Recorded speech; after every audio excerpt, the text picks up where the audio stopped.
Brought to you by Madhav Bagh. Madhav बाग हृदय संगिनी या आरोग्य योजनेचा लाभ घेण्यासाठी आजच मिस्ड कॉल द्या 022-48-96-82-82. जाहीर केलं की इथून पुढे भारतीय माल जो तिकडे जाईल त्याच्यावरची जकात वाढवली जाईल. तिकडचे सगळे भांडवलदार हादरले, त्यांच्या शेअरची किंमत ढासळली आहे. हे कोण बोलतात रे? अरे हो कोटवाले त्याला तिकडे घ्या ना.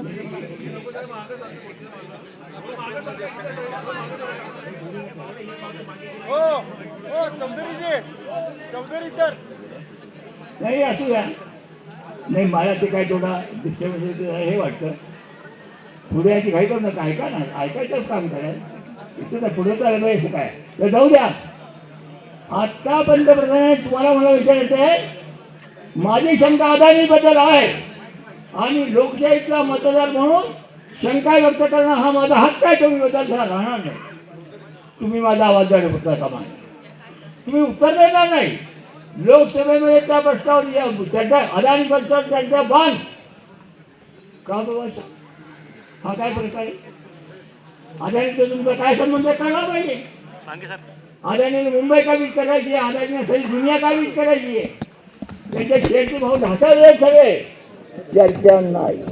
आज सकाळपासून समस्या येत आहेत, पण ती माणसं अदानी प्रकरण या प्रकरणावर एक शब्द बोलले नाहीत. या प्रश्नावर ते एक शब्द बोलले नाहीत. त्यांनी तो प्रश्न आमच्या कॉलेजमधली मुलं असं करतात, 12पैकी 8 प्रश्न सोडवायचे, त्यातले 8 प्रश्नांना उत्तर दिली आणि 4 प्रश्न ऑप्शनमध्ये टाकून दिले. त्यांनी हा प्रश्न ऑप्शनमध्ये टाकला.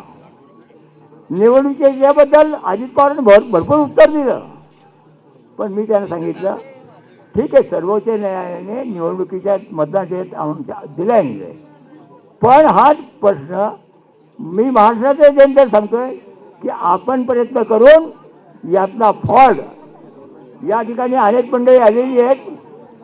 अनेक मंडळी आले. विश्वंभर चौधरी आहेत, म्हणजे वकील साहेब आहेत. मी त्यांना सांगेन आपलं हे काम आहे की ती सिद्ध करून दाखवणं. विरोधी पक्षांची जबाबदारी आहे. नुसता आरोप नका करू. राज्यावर लगेच पाठिंबा असं ते जे म्हणतात त्यांना भाव मिळतो. आपण ते काम करूया, ते काम करूया. दुसरं, जी भारतीय संविधान आहे, या संविधानाची जी उद्दिष्ट आहेत, काय सांगितलं होतं फुलेंनी? त्यांनी सत्यमेव जयते सांगितलं, प्रार्थना नाही सांगितली. ती प्रार्थनाचं कोणी म्हणत नाही, परंतु घटनेची मूल्य जे येतात ते म्हणतात आम्हाला घटना मान्य नाही, आम्हाला घटना मान्य नाहीये.